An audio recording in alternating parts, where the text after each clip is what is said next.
नमस्कार दोस्तों, आज हम भगवान परशुराम जी की जन्मस्थली पर आए हैं और यहाँ के जो मुख्य पुजारी जी हैं आचार्य श्री ओम प्रकाश व्यास जी, उनसे हम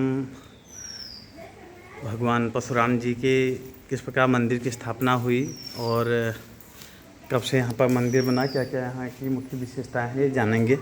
जी बता दीजिए हमारे दर्शकों को। ये भगवान परशुराम जी की जन्मस्थली है और माता रेणुका और जमदग्नि ऋषि की तपस्थली है।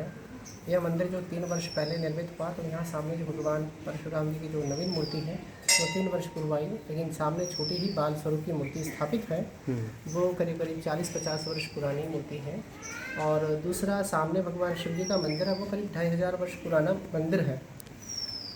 इस मंदिर के जो शिवलिंग है वो तो भगवान परशुराम जी के ही समय के हैं। अन्य और यहाँ पर जो ब्रह्मकुंड है वो ब्रह्मकुंड भी भगवान परशुराम जी के समय का है। सामने एक और भैरव जी का मंदिर है, वो मंदिर करीब करीब 600-700 वर्ष पुराना है। और यहाँ पर जो है प्रतिदिन जो है पूजा अर्चना तो होती ही है। आध्यात्मिक केंद्र बहुत बढ़िया है, इसका ऊर्जा का क्षेत्र बहुत ज़्यादा है, तो अन्य क्षेत्रों से ये बहुत ज़्यादा ऊर्जावान है, क्योंकि ये एक ऐसी जगह बसा है जहाँ पर अभी कुछ ज़्यादा ऐसा नहीं हुआ है। लेकिन आने वाले समय में धीरे धीरे और जो इसका आध्यात्मिक केंद्र बनाने के लिए अग्रसर है। और ये भगवान परशुराम जी का जन्मस्थल है और यहीं से 70 किलोमीटर जो है वो भगवान परशुराम जी के परम शत्रु थे कार्तवीर्य के पुत्र सहस्त्रबाहु, उनसे यहाँ युद्ध हुआ था, जिसका अभी परिवर्तित नाम जो है महेश्वर है। पहले उसका नाम महेशमती नगरी था। उन्हीं से उनका युद्ध हुआ था। युद्ध में उनको परास्त किया और उनके साथ में और भी सहयोगी राजा थे। उन सब राजाओं को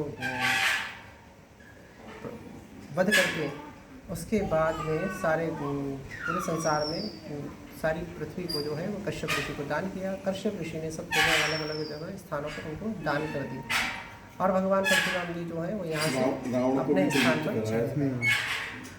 ऐसी बहुत सारी कहानी। महेश्वर में रावण को भी तो मुक्त कराया था, बंदी थे वो। परशुराम जी ने नहीं कराया था, वो परशुराम जी से पहले की बात है। परशुराम जी तब हुए ही नहीं थे उस समय के राजा। जो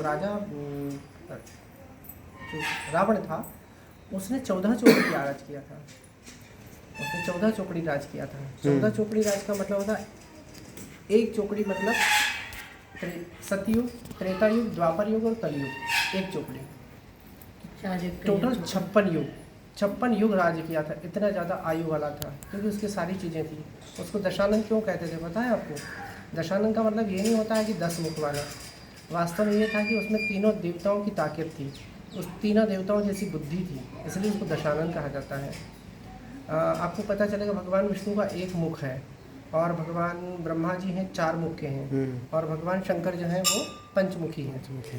इसलिए ये टोटल मिलाकर 10 मुख होते हैं, इसलिए उसे दशानन कहा जाता है। अच्छा, एक जो कुंड है इसके कुछ विशेषताएं? बिल्कुल है ना। ये इसका जल जो है कई व्याधियों को दूर करता है क्योंकि औषधियों वाला जल है। दूसरा यहाँ पर भूत प्रेत निकालने की सबसे बड़ी, यहाँ भैरव जी का मंदिर है तो भूत प्रेत निकाले जाते हैं। बहुत सारे भूत प्रेत आते हैं, किसी को प्रेत आत्माएं लग जाती हैं, उन सब लोगों को निकालने के लिए यहाँ इसमें जल में स्नान करते हैं। स्नान करने के बाद में जो भूत सब है सब बाहर आ जाते हैं। केवल जल से जैसे घर को ले जा सकते हैं, मुझसे स्नान कर सकते हैं? वो भी कर सकते हैं, जल से करने का भी कर सकते हैं। घर को ले जा सकते हैं इसमें? अगर दूर से कोई श्रद्धालु आते हैं तो यहाँ रुकने की कोई व्यवस्था है? मंदिर समिति में है या फिर बाहर? नहीं, मंदिर समिति का ही, मंदिर का ही है ये। परिसर पूरा मंदिर परिसर का है। अच्छा, इसके अलावा कोई दूसरे का नहीं है, यहाँ पर सब मंदिर का ही है। अच्छा, चलो धन्यवाद पंडित जी।